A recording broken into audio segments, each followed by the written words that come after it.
अस्सलाम वालेकुम dear students, I hope that you all are doing well. So students, हमने first lesson English translation start की हुई थी, वो हमने कंप्लीट कर ली। उसके बाद नेक्स्ट वीडियो में हमने उसके वर्ड सेंटेंसेस देखे और फिर हमने होमोफोन्स देखे क्या होते हैं, और देन हमने ये भी समझा कि कंपाउंड वर्ड्स क्या होते हैं और उनकी एग्जांपल्स और उनके सेंटेंसेस भी हमने किए। अब नेक्स्ट पार्ट है हमारे पास लेसन नंबर 1 की एक्सरसाइज का, टाइप्स ऑफ नाउन। के नाउन क्या होता है और उसकी कितनी टाइप्स होती हैं। अब हमने इनको देखना है बच्चों। अब यहाँ पर सबसे पहले हमने ये देखना है कि नाउन क्या होता है। जब आपको नाउन की समझ आएगी देन आपको उसकी टाइप्स अच्छी तरह से क्लियर हो सकेंगी। तो सबसे पहले हम नाउन की डेफिनेशन देखते हैं कि क्या होती है। तो noun is the name of any person, place और थिंग।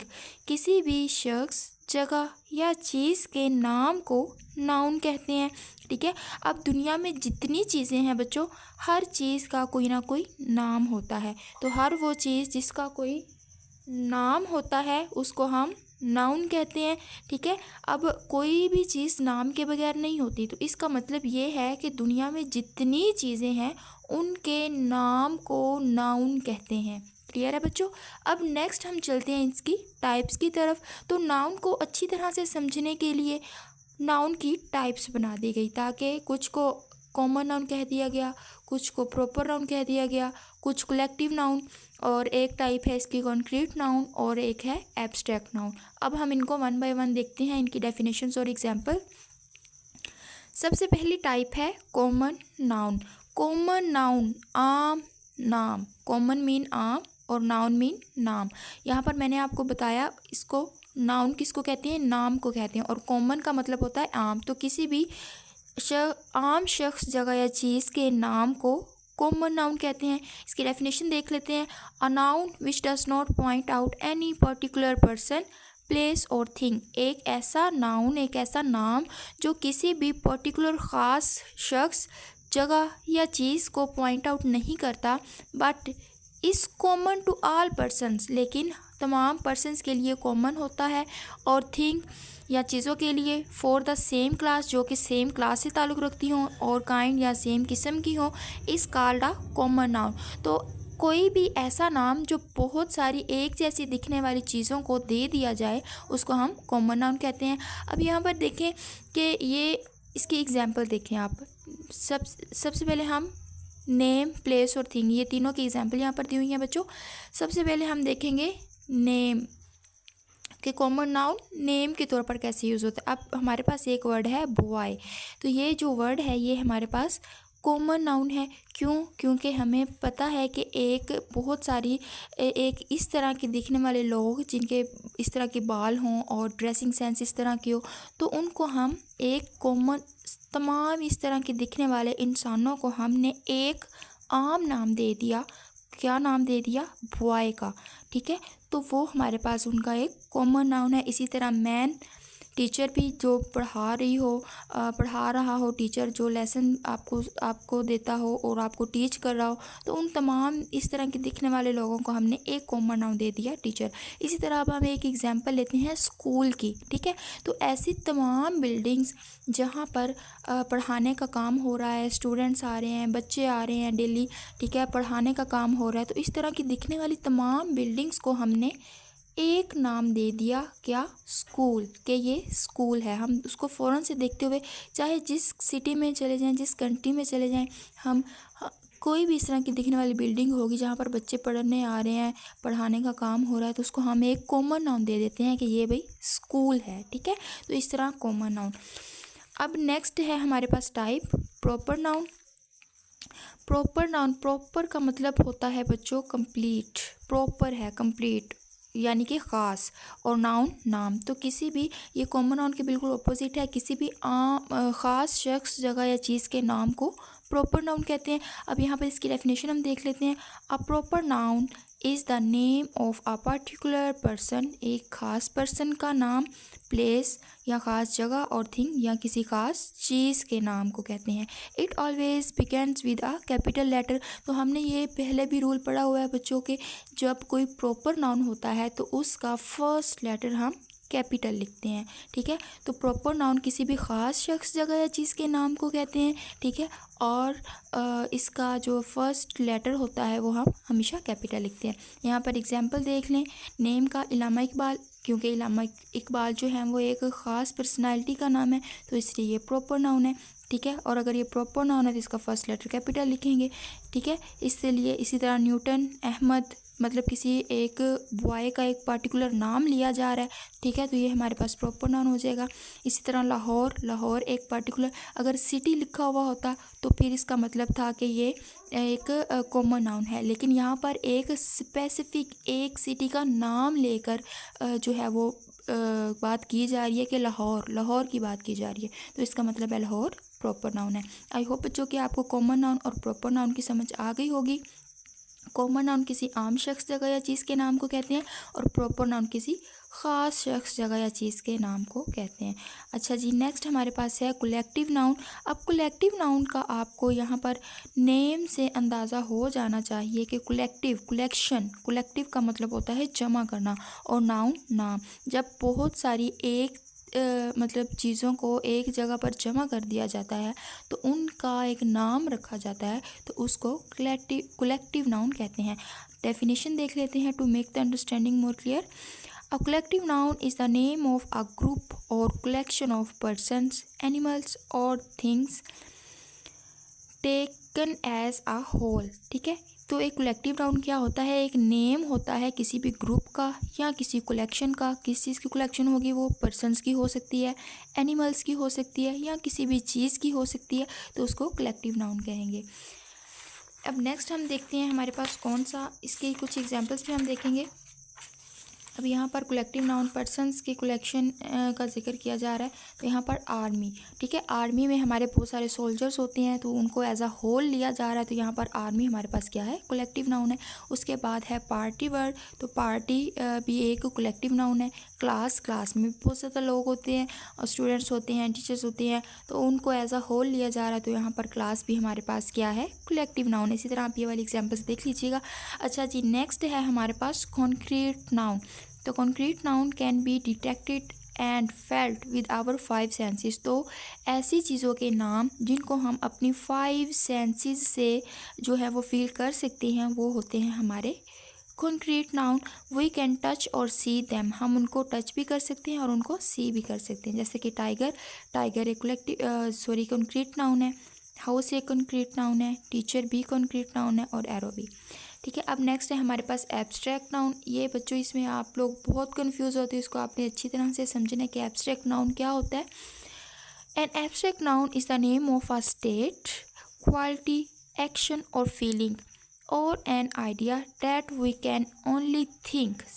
एक ऐसी स्टेट है, हालत है, क्वालिटी कोई ऐसी खूबी है, या कोई फीलिंग है, या कोई आइडिया है जिसको हम सिर्फ सोच सकते हैं या फिर महसूस कर सकते हैं, but we can not touch or see. लेकिन हम ना तो उसको टच कर सकते हैं, ना छू सकते हैं, ना ही इसको देख सकते हैं। तो एब्स्ट्रैक्ट नाउन ऐसी चीज़ों के, ऐसी फीलिंग्स का, या फिर ऐसे एक्शन या क्वालिटी का नाम होता है जिसको ना तो हम देख सकते हैं, ना हम उसको टच कर सकते हैं, लेकिन बस हम उसको सोच सकते हैं। ठीक है, अब यहाँ पर या फिर फील भी कर सकते हैं। अब एग्जांपल देखें, फिर आपको सही समझ आएगी। I always speak the truth, मैं हमेशा सच बोलता हूँ। अब यहाँ पर देखें, I always speak the truth, यहाँ पर जो ये वर्ड है ट्रूथ, ये एब्स्ट्रैक्ट नाउन है। ठीक है, ये सच को जो हम देख तो नहीं ना सकते, कभी आपने देखा हो कि सच कहीं पर घूम फिर रहा हो, ऐसा नहीं होता। ठीक है, तो ये एक ऐसी चीज़ का, एक ऐसी फीलिंग का नाम है, या ऐसी स्टेट क्वालिटी का नाम है कि जिसको हम फील कर सकते हैं, थिंक इसके बारे में कर सकते हैं, लेकिन हम उसको ना तो टच कर सकते हैं, ना हम उसको देख सकते हैं। ठीक है, तो ये ट्रुथ हमारे पास है एब्स्ट्रैक्ट नाउन। अब नेक्स्ट है हमारे पास काइंडनेस इज़ ऑलवेज रिवॉर्डेड। ठीक है, काइंडनेस इज़ ऑलवेज रिवॉर्डेड के काइंडनेस जो होती है वो उसको हमेशा उसका सिला मिलता है। ठीक है, तो यहाँ पर ये रिवॉर्डेड भी हमारे पास एब्स्ट्रैक्ट नाउन है, काइंडनेस भी हमारे पास एब्स्ट्रैक्ट नाउन हो सकता है, क्योंकि ये भी हम इसको हम टच नहीं कर सकते, इसको हम जो है वो देख भी नहीं सकते। अब नेक्स्ट है king Salman is noun for his wisdom. अब विजडम किसको कहते हैं? दानाई को कहते हैं। ठीक है, तो अक्लमंदी को कहते हैं। तो यहाँ पर विजडम को हम देख नहीं सकते, लेकिन ये एक क्वालिटी है, एक इसको हम फील कर सकते हैं, इसके बारे में हम सोच सकते हैं, ठीक है, लेकिन हम इसको ना तो टच कर सकते हैं और ना ही हम इसको देख सकते हैं, तो इसलिए ये भी हमारे पास एब्स्ट्रैक्ट नाउन है। यहाँ पर कुछ हमें एग्जांपल दी गई हैं। Underline the noun in the following sentences, जो नाउन है उनको हमने अंडरलाइन करना है, and right them in their respective columns, तो उनको हमने उनके कॉलम्स में लिखना है। अच्छा जी, यहाँ पर Alishba is a good girl, तो ये बच्चों मैंने आपको नाउन और क्या होते हैं और उसकी सारी टाइप्स भी समझा दी। अब आपने ये मुझे कमेंट्स में बताना है कि इनके आपने क्या आंसर है। ये आपको एज आ जो है वो होमवर्क मैं आपको दे रही हूँ, ये आपने लाजमी मुझे इसको फिल करके बताना है कि इसके आंसर्स क्या हैं, और आपने ये वाला बॉक्स भी। अच्छा जी, नेक्स्ट है हमारे पास पोस्ट मॉडिफायर्स। तो पोस्ट मॉडिफायर्स ऐसे वर्ड्स होते हैं जो कि नाउन के बाद में आते हैं और नाउन को मज़ीद मॉडिफाई करते हैं, यानी नाउन के बारे में मज़ीद इंफॉर्मेशन देते हैं, तो उनको हम कहते हैं पोस्ट मॉडिफायर्स। अब पोस्ट मॉडिफायर गेव एक्स्ट्रा और specific information about the noun. Post modifier extra या ख़ास इंफॉर्मेशन मालूमात देते हैं किसके, अबाउट द नाउन के बारे में, age, place, possession and identifying features. अब यहाँ पर हमारे पास एग्जांपल्स हैं। बीनिश कोई नाउन है, ठीक है, और our teacher, Beenish our teacher, यानी कि बीनिश एक नाउन है और उसके बारे में मज़ीद इन्फॉर्मेशन ये दी जा रही है कि वो आवर टीचर हमारी टीचर है, ठीक है, यानी कि बीनिश एक टीचर है। Give us many task. अब यहाँ पर जो पोस्ट मॉडिफायर है वो है आवर टीचर। नेक्स्ट एग्जांपल है the man in the blue shirt is my neighbour, कि वो आदमी एक क्या है, नाउन, और इसके बाद में ब्लू शर्ट, ठीक है, मैन के बारे में मज़ीद इंफॉर्मेशन दी जा रही है कि वो ब्लू शर्ट में है। तो यहाँ पर जो नाउन के बारे में मज़ीद इंफॉर्मेशन दे वर्ड, उसको पोस्ट मॉडिफायर कहते हैं। तो यहाँ पर blue shirt is our post modifier. And the next is we have come here to see the boy who was injured in the attack. तो यहाँ पर द बॉय के बारे में बात की जा रही है और उसके बारे में मज़ीद इन्फॉर्मेशन दी जा रही है कि वो इंजर्ड हो गया था अटैक में। तो यहाँ पर आपने समझ लिया कि पोस्ट मॉडिफायर क्या होते हैं, और ये आपका टास्क है, आपने इसका होमवर्क करना है कि ये क्या होते हैं पोस्ट मॉडिफायर्स। इनको आपने अंडरलाइन भी करके करना है। उसके बाद है हमारे पास plural noun but singular in meaning. कुछ ऐसे वर्ड्स होते हैं, कुछ ऐसे नाउन्स होते हैं जो प्लूरल होते हैं लेकिन मीनिंग उनका सिंगुलर होता है। अब यहाँ पर जैसे कि एग्जांपल है न्यूज़, ठीक है। अब न्यूज़ हमें दिखने में क्या है, प्लूरल है ये नाउन, लेकिन इसका जो मायनी है, इसका जो मीनिंग है वो सिंगुलर है। अब न्यूज़ का हम खबर पढ़ेंगे, ठीक है, खबर, न्यूज़ के आपके पास कोई न्यूज़ है, अगर हम इसको सेंटेंस में इस्तेमाल करें तो यहाँ पर जो न्यूज़ है वो एक प्लूरल नाउन है लेकिन इसका मीनिंग सिंगुलर में आएगा। उसके बाद है सीजर्स जो है ये भी एक प्लूरल नाउन है लेकिन इसका मीनिंग सिंगुलर में आता है। इसके कैंची को कहते हैं ये glasses, where are my glasses. तो यहाँ पर जो वर्ड क्लासेस है ये भी एक प्लूरल नाउन है लेकिन इसका मीनिंग सिंगुलर आता है। इस तरह ट्रेजर्स भी प्लूरल नाउन है जिस मीनिंग इसका सिंगुलर में आएगा। पैंट्स, ठीक है, जीन्स, ये सब एक प्लूरल नाउन है। उसके बाद है हमारे पास सेंटेंस पैटर्न। तो यहाँ पर है make a list of singular noun that are written in plural form. यहाँ पर अब ये आपका टास्क है कि आपने एक लिस्ट बनानी है सिंगुलर नाउन की जो कि रिटन हो प्लूरल फॉर्म में, ठीक है। उसके बाद हमारे पास आ जाता है नेक्स्ट टॉपिक, सेंटेंस पैटर्न। तो यहाँ पर सेंटेंस की डेफिनेशन देख लेते हैं। A sentence is commonly defined as a complete unit of thoughts, ठीक है। एक कंप्लीट यूनिट होता है थॉट्स का जो कि एक कोई सेंस बनाता है, किसी के बारे में मुझे इंफॉर्मेशन दे रहा होता है, किसी चीज़ के बारे में या कोई बात को डिफ़ाइन कर रहा होता है, उसको हम सेंटेंस कहते हैं। तो यहाँ पर आई वेयर ग्लासेस, मैं ग्लासेस पहनती हूँ। तो यहाँ पर जो एक कंप्लीट सेंस मारियो ग्लासेस, ये भी एक आ रहा है प्लूरल नाउन है लेकिन सिंगुलर मीनिंग दे रहा है। तो ये जो ग्लासेस और ये सारे सेंटेंसेस में इस तरह वर्ब। अच्छा जी, आ सिंपल सेंटेंस कंटेन आ सब्जेक्ट। एक जो सिंपल सेंटेंस होता है ना उसमें एक सब्जेक्ट होता है यानी कि काम करने वाला। सब्जेक्ट किसको कहते हैं, काम करने वाला, जिसके बारे में बात हो रही हो या फिर कोई ऐसा पर्सन जो काम परफॉर्म कर रहा है उसको सब्जेक्ट कहते हैं। और वर्ब वर्ब किसको कहते हैं? काम को। तो सब्जेक्ट काम करने वाला और वर्ब काम, ठीक है। इसमें एक सब्जेक्ट होता है और एक वर्ब होता है, ये लाजमी होते हैं। There are variety of simple sentences, variety है हमारे पास सिंपल सेंटेंसेस की। ओके, आ सब्जेक्ट क्या होता है बच्चों? A subject is usually a noun that perform an action. तो सब्जेक्ट एक नाउन होता है जो कोई ना कोई एक्शन परफॉर्म कर रहा होता है। और वर्ब क्या होता है? A verb is usually the action of by the subject. तो वर्ब एक एक्शन होता है जो कि नाउन से परफॉर्म हो रहा होता है, सॉरी सब्जेक्ट जिसको परफॉर्म कर रहा होता है। और ऑब्जेक्ट क्या होता है? सब्जेक्ट काम करने वाला, वर्ब काम, और ऑब्जेक्ट जिस चीज़ पर काम किया जा रहा उसको ऑब्जेक्ट कहते हैं, ठीक है। तो आज के लिए बच्चों इतना ही।